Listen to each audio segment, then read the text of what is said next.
और আমরা আজকে যে বিষয়ে পড়ব যে বইটা এই বইয়ের লেখকের সম্পর্কে সংক্ষিপ্ত আলোচনা। এনার নাম হচ্ছে ইয়াহইয়া বিন শরফুদ্দিন আন-নববী। সিরিয়ার একটা জায়গা আছে, নাম হচ্ছে নাওয়া। সেই নাওয়া নামক জায়গায় ইনি জন্মগ্রহণ করেন এবং ওই নাওয়ার দিকে নিসবত করে এনাকে বলা হয় নববী, এবং নববী নামে ইনি পুরো দুনিয়াতে প্রসিদ্ধ। এনার সম্পর্কে সংক্ষিপ্ত যেটা কথা সেটা হচ্ছে যে ইনি মাত্র অল্প সময় দুনিয়াতে বেঁচে ছিলেন, 39 বছর, মাত্র অল্প সময় বেঁচে ছিলেন দুনিয়াতে। কিন্তু এই অল্প সময়ে তিনি এত খিদমত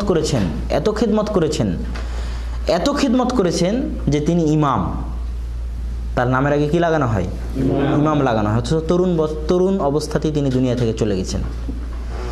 এই জন্য ইমাম নববীর জীবনী খুবই আশ্চর্যজনক। ইমাম নববীর জীবনী সম্পর্কে যতটুকু আমি আপনাদের সামনে পেশ করতে পারবো তার মধ্যে অন্যতম হচ্ছে যে উনি কেমন পড়াশোনা করতেন সেই বিষয়ে আসছে যে উনি দিনে ছাত্র অবস্থায় প্রায় 12টা দার্সে বসতেন।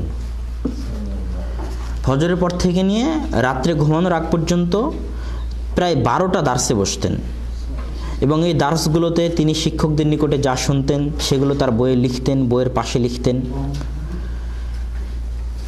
ইলম হাসিলের জন্য তিনি সফর করেছেন, নিজের বাড়ি থেকে দেমাস্কে আসছেন। দেমাস্কের যে জামে কাবির, জামে মসজিদ, অনেক বড় জামে মসজিদ, সেই জামে মসজিদে তিনি আসেন এবং সেখানে অনেক দিন যাবৎ তার শিক্ষকদের কাছে পড়াশোনা করেন, তার শিক্ষকদের নিকটে ইলম হাসিল করেন।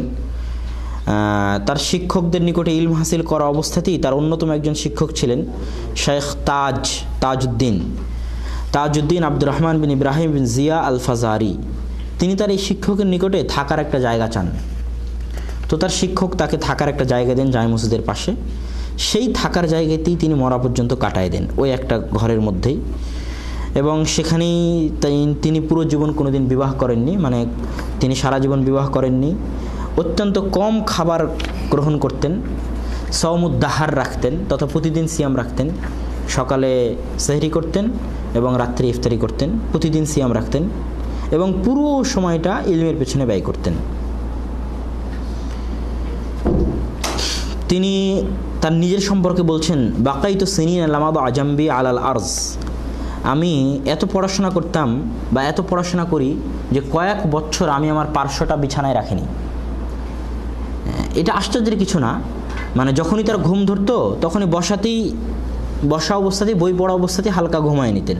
তারপর আবার যখন ঢুলে পড়তে যেতেন বা ঘুম ভেঙে যেত তখন আবার উঠে পড়া শুরু করতেন। তো টানা কয়েক বছর এরকম আছে তার জীবনে যে তিনি ঘুমানোর জন্য তার পার্শ্বটা বিছানায় রাখেননি, পড়াশোনাই করতে থেকেছেন। এটা উনি নিজের সম্পর্কে বলছেন। রাত দিন পড়াশোনা করতেন,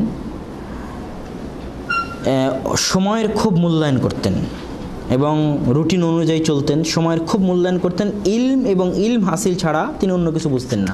ছোটোবেলায় তার একটা ঘটনা পাওয়া যায়, তিনি ছোটোবেলা থেকেই মূলত খেলাধুলা করতেন না। তাকে খেলাধুলা করার জন্য একবার জোর করা হলে তিনি কাঁদতে শুরু করেন। আন্না সুবিয়ান আকরাহুহু আলাল্লাহ বিমাআহুম। ছেলে মেয়েরা তাকে খেলানোর জন্য জোরাজুরি করলে তিনি সেখান থেকে পালিয়ে যান এবং কাঁদতে শুরু করেন। ছোটোবেলায় থেকে খেলাধুলা করতেন না। অনেক পরহেজগার, অনেক তাকওয়াবান মানুষ ছিলেন, পুরো জীবন পরহেজগারি এবং তাকওয়া অবলম্বন করে গেছেন। তার সম্পর্কে ইমাম সুবকি বলছেন যে মাজতামা বা'দ আত-তাবিঈন আল মাজমু' ইজতামা ফি আন-নববী ওয়া আত-তাইসির আল্লাযী তায়াসসারা লাহু। তাবি এবং সাহাবীদের পরে অন্য কারো নিকটে এত গুণ একসাথে জমা হয়নি যত গুণ ইমাম নববীর ভিতরে একসাথে জমা হয়েছিল। তিনি অনেক পরহেজগার ছিলেন, সীমাহীন পরহেজগার ছিলেন, যা তার জীবনী পড়লে বোঝা যায়, এবং অনেক ধৈর্যশীল ছিলেন। সৎ কাজের আদেশ, অসৎ কাজের নিষেধের বিষয়ে অনেক কড়া ছিলেন। তৎকালীন বাদশাহ ছিল জহির বারবাস বিখ্যাত বাদশাহ ছিল দেমাস্কের। তিনি জেহাদের জন্য জনগণের সম্পদকে জোরপূর্বক লুণ্ঠন করা, মানে জনগণের সম্পদকে জোরপূর্বক নেওয়া, জনগণের কাছ থেকে জোরপূর্বক কর আদায় করা, জেহাদের খরচ বহন করার জন্য, এই বিষয়ে ওলামাদের ফতোয়া চাচ্ছিলেন সেই সময়ের। তো ওই সময়ের যারা ওলামার পক্ষে ফতোয়া দিয়েছিলেন তাদেরকে তিনি হত্যা করেছিলেন বাদশাহ। আর যারা পক্ষে ফতোয়া দিয়েছিল তাদের ফতোয়া নিয়ে উনি মানে যাত্রা শুরু করবেন বা জনগণের কাছ থেকে জোরপূর্বক করা দেয় কোনো একটা সিদ্ধান্ত। তখন জিজ্ঞেস করলেন আর কেউ কি বাকি আছে ফতোয়া দিতে? তো বলে হ্যাঁ নাম বাকি শেখ মহিউদ্দিন আন-নববী, মহিউদ্দিন আন-নববী বাকি আছে। তখন তাকে ডাকা হলো ইমাম নববীকে। তো ইমাম নববী তাকে বললেন যে আপনার বাড়িতে এত দাস আছে, এত দাসী আছে, তাদের গলায় এত হার আছে, এত স্বর্ণের হার আছে, এত হীরার হার আছে, এগুলো থাকার পরও আপনি কিভাবে মুসলমানদের করকে জোরপূর্বক ভক্ষণ করবেন? লাইসা জায়েজ নয়। তখন বাদশাহ জহির বারবাস তাকে বলল যে তুমি আমার দেশ ছেড়ে চলে যাও। তাকে দেশ ছাড়া নির্দেশ দিলেন। তো ইমাম নববী তখন দেশ ছেড়ে চলে গেলেন। তো পরবর্তীতে বাদশাহকে জিজ্ঞেস করা হয়েছিল যে আপনি কেন ইমাম নববীকে হত্যা করলেন না? অন্য আর যারা ছিল তাদের সবাইকে তো হত্যা করেছিলেন, ইমাম নববীকে কেন হত্যা করেননি? তো এইরকম এই জায়গাতে এসে ঘটনাটা বিভিন্ন রকম হয়ে গেছে। ঘটনাটা এটা বাস্তব যে জহির বারবাসের সাথে ইমাম নববীর এই নিয়ে হালকা বাকবিতণ্ডা হয়, কিন্তু ইমাম নববীকে কেন হত্যা করলো না, যতগুলো কারণ আসছে ইতিহাসে, তার এটাই মূল কারণ যে যতবারই তিনি ইমাম নববীকে হত্যা করতে গেছেন ততবারই ইমাম নববীর তাকওয়া এবং পরহেজগারিতার কারণে, ইমাম নববীর ভিতরের আত্মিক শক্তির কারণে তিনি মূলত তাকে হত্যা করার সাহসই করতে পারেননি। তো এই গেল ইমাম নববী রাহিমাহুল্লাহর সংক্ষিপ্ত জীবনী। ইমাম নববী সম্পর্কে আসলে বলে শেষ করা যাবে না। এতটুকুই শুরুতে যেটা বলেছিলাম এবং শেষেও বলছি, এতটুকুই যথেষ্ট যে 39 বছর বয়সে একজন মানুষ মারা গেছে, অথচ তার রিয়াজুস সালেহিন, তার আরবাঈন নববিয়া, সহিহ মুসলিমের ব্যাখ্যা, সব এমন কোনো ঘর পাওয়া যাবে না মুসলমানদের যেই ঘরে ইমাম নববীর কোনো না কোনো বই নাই। সেটা রিয়াজুস সালেহিন হোক, আর সেটা আপনার হাতের আরবাঈন নববিয়া হোক, আর আলেমদের হাতে ইমাম মুসলিমের সহিহ মুসলিমের ব্যাখ্যা গ্রন্থ হোক।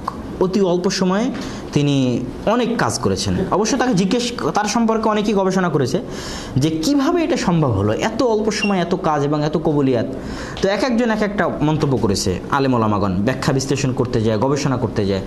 তো অনেকের মন্তব্যে দুটো জিনিস ফুটে ওঠে। একটা জিনিস হচ্ছে তিনি ছাত্র অবস্থা থেকে যা লিখতেন তা নিজের পড়ার জন্য যতটা না লিখতেন, মানে ছাত্র অবস্থা থেকে যেটা লিখতেন ওটা মানে বই মনে করে লিখতেন, তাসনিফাত মনে করে লিখতেন, যে আমি কিছু লিখছি যেটা মানুষ পড়বে, এই মনে করে উনি ছাত্র অবস্থাতেই লিখতেন। এটা গেল এক নম্বর কারণ।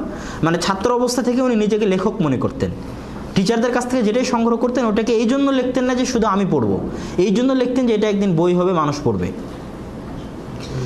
আর এটার কারণে উনি অতি অল্প সময় অনেক খেদমত করতে পেরেছেন। আর আরেকটা কথা অনেকেই বলে যে আসলে তার মধ্যে আর আল্লাহ সুবহানাহু ওয়া তাআলার মধ্যে, মানে আল্লাহ সুবহানাহু ওয়া তাআলার নিকটে তিনি কতটা প্রিয় ছিলেন, বা আল্লাহ সুবহানাহু ওয়া তাআলার তার কোন আমলটা, তার তাকওয়া পরহেজগারিতার কারণে আল্লাহ সুবহানাহু ওয়া তাআলাকে ভালো লেগেছিল, যেটাই হোক তাকে আল্লাহ সুবহানাহু ওয়া তাআলা যে কবুলিয়ত দিয়েছেন পুরো দুনিয়াতে, এটা মানে কল্পনার বাইরে। এক কথায় আমরা যার বই পড়তে যাচ্ছি তিনি অনেক বড় মুহাদ্দিস, অনেক বড় ফাকিহ, অনেক বড় আলেম, ইমাম। আল্লাহ সুবহানাহু ওয়া তাআলা তার এই বই থেকে আমাদেরকে উপকার হাসিল করার তৌফিক দান করুক। আল্লাহুম্মা